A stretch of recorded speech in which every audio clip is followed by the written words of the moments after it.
സർക്കാർ മെഡിക്കൽ കോളേജിൽ ശസ്ത്രക്രിയാ ഉപകരണങ്ങളുടെ അപര്യാപ്തതയിൽ കൂടുതൽ വെളിപ്പെടുത്തലുമായി യൂറോളജി വിഭാഗം മേധാവി ഡോക്ടർ ഹാരിസ് ചിറക്കൽ. രോഗികളുടെ ബന്ധുക്കളിൽ നിന്നും സന്നദ്ധ സംഘടനകളിൽ നിന്നും പണം വാങ്ങിയാണ് ശസ്ത്രക്രിയകൾ മുടക്കമില്ലാതെ നടത്തിയിരുന്നത് എന്ന് ഡോക്ടർ തുറന്നു പറഞ്ഞു. അതേസമയം പരാതികൾ അറിയിക്കുമ്പോൾ ആക്ഷേപിക്കുകയാണെന്ന് ഡോക്ടർ ഹാരിസ് കുറ്റപ്പെടുത്തി. യൂറോളജി വിഭാഗം മേധാവി ഉന്നയിച്ചത് സംവിധാനത്തിന്റെ ആകെ പ്രശ്നമാണെന്ന് സംബന്ധിച്ച ആരോഗ്യമന്ത്രി പ്രശ്നം പരിഹരിക്കാൻ സർക്കാർ ശ്രമിക്കുകയാണെന്നും വിശദീകരിച്ചു. മെഡിക്കൽ കോളേജിൽ ആവശ്യമായ ശസ്ത്രക്രിയ ഉപകരണങ്ങളില്ലെന്നുള്ള ഡോക്ടർ ഹാരിസ് ചിറക്കലിന്റെ ഫേസ്ബുക്ക് പോസ്റ്റാണ് വിവാദമായത്. പോസ്റ്റിന് പിന്നാലെ ഇന്നലെ മാധ്യമങ്ങളെ കണ്ടപ്പോഴും ഹാരിസ് ചിറക്കൽ നിലപാടിൽ ഉറച്ചുനിന്നു. ആരോപണങ്ങൾ ഡോക്ടർ ഇന്നും ആവർത്തിച്ചു.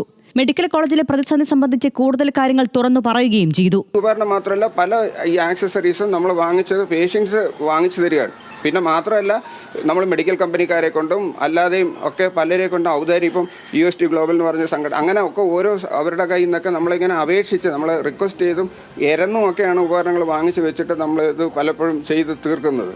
ആരോഗ്യ സംവിധാനത്തിനാകെ നാണക്കേടുണ്ടാക്കും വിധം പെരുമാറിയതിനാൽ നടപടിയുണ്ടാകുമെന്ന് മെഡിക്കൽ വിദ്യാഭ്യാസ ഡയറക്ടർ അറിയിച്ചിട്ടും ഡോക്ടർ പിന്നോട്ട് പോയില്ല. വിശദീകരണം ചോദിച്ചാൽ മറുപടി നൽകാൻ തന്നെയാണ് തീരുമാനം. മന്ത്രിയെ അല്ല ഞാൻ കുറ്റം പറയുന്നത്, ഇവിടെയുള്ള നമ്മുടെ ഹോസ്പിറ്റലിൻ്റെ മേലധികാരികളാണ് ഇത് കുഴപ്പമില്ല എന്ന് മേളിലേക്ക് അറിയിക്കുന്നത്. അങ്ങനെയാണ് പറയാൻ പ്രശ്നം. ഇതിനു മുമ്പ് സംഭവിച്ചിട്ടുമുണ്ട്. ആരോഗ്യമന്ത്രിയുടെ ഓഫീസിൽ 1 വർഷം മുൻപ് പരാതി അറിയിച്ചിരുന്നുവെന്നും ഡോക്ടർ ആവർത്തിച്ചു. അതേസമയം ഹാരിസിന്റെ ആരോപണങ്ങൾ ശരിവെക്കുകയാണ് ആരോഗ്യമന്ത്രി വീണ ജോർജ്.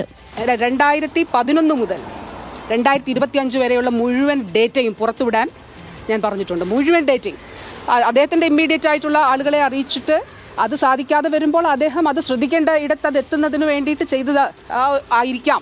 ഡോക്ടർ ഉന്നയിച്ച ആരോപണങ്ങൾ അന്വേഷിക്കാനാണ് ആരോഗ്യവകുപ്പിന്റെ തീരുമാനം. 4-അംഗ സമിതി നിയോഗിക്കാൻ മെഡിക്കൽ വിദ്യാഭ്യാസ ഡയറക്ടർ ആരോഗ്യവകുപ്പിന് ശുപാർശ നൽകി. ഡോക്ടർക്കെതിരെ നടപടിയുണ്ടാകുമെന്ന് DME ഇന്നലെ പറഞ്ഞെങ്കിലും അതുണ്ടാകില്ലെന്നാണ് സൂചന. ഡോക്ടറുടെ വെളിപ്പെടുത്തലിന് പിന്നാലെ ആരോഗ്യവകുപ്പിനെതിരെ പ്രതിപക്ഷവും രംഗത്തെത്തി. മെഡിക്കൽ കോളേജിൽ നിന്ന് പുറത്തുവരുന്ന കാര്യങ്ങൾ ഞെട്ടിക്കുന്നതെന്ന് പ്രതിപക്ഷ നേതാവ് VD സതീശൻ പറഞ്ഞു. ഞെട്ടിക്കുന്ന വെളിപ്പെടുത്തലാണ് തിരുവനന്തപുരം മെഡിക്കൽ കോളേജിലെ യൂറോളജി വിഭാഗത്തിൻ്റെ മേധാവിയായ ഡോക്ടർ ഹാരിസ് നടത്തിയത്. ഇത് ഒറ്റപ്പെട്ട സംഭവമല്ല.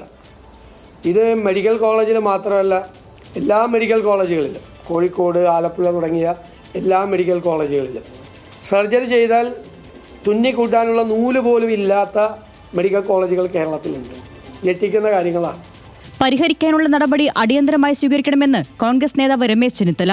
തിരുവനന്തപുരം മെഡിക്കൽ കോളേജിനെ സംബന്ധിച്ച് ഡോക്ടർ ഹാരിസ് പറഞ്ഞ കാര്യം 100% ശരിയാണ്. ഞാൻ ഇതിനകത്ത് രാഷ്ട്രീയം ഒന്നും കാണാൻ ആഗ്രഹിക്കുന്നില്ല. പക്ഷേ അദ്ദേഹം പറഞ്ഞത് 100% ശരിയാണ്. അത് പരിഹരിക്കാനുള്ള നടപടിയാണ് ഗവൺമെന്റും ആരോഗ്യമന്ത്രിയും അടിയന്തരമായി സ്വീകരിക്കേണ്ടതായിട്ടുള്ളത്. പൊതു ആരോഗ്യ സ്ഥാപനങ്ങൾ വളരെ ശോചനീയ അവസ്ഥയിലാണെന്ന് മുസ്ലിം ലീഗ് നേതാവ് PK കുഞ്ഞാലിക്കുട്ടിയും കുറ്റപ്പെടുത്തി.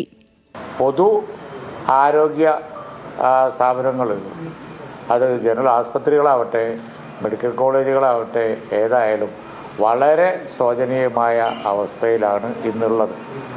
പ്രശ്നം എന്താണെന്ന് എല്ലാവർക്കും അറിയാം. ഫണ്ട് കൊടുക്കുന്നില്ല, ഒന്നിനും ഫണ്ട് കൊടുക്കാത്ത അവസ്ഥയാണ്. ന്യൂസ് മലയാളം, തിരുവനന്തപുരം.